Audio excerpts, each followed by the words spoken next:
What's up guys? In this tutorial, I will show you how to disable restricted mode on YouTube on your mobile device and PC. This should be quite an easy tutorial. For more information, click on the first link in the description below. If you're using a computer, sign in to your YouTube account.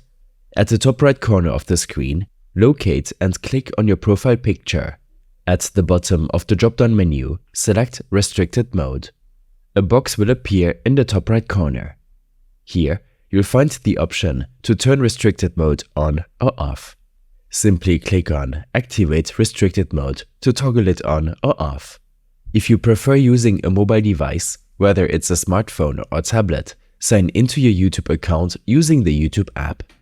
At the top right corner of the app, you'll spot your profile picture. Tap on it. Next, tap on Settings and then select General. In your General settings, you'll find the option to turn restricted mode on or off. Simply toggle it to your preference. These steps and more information will be available in my extensive guide linked in the description below. I hope this helped you out. Leave a comment if you have any questions and see you in the next one.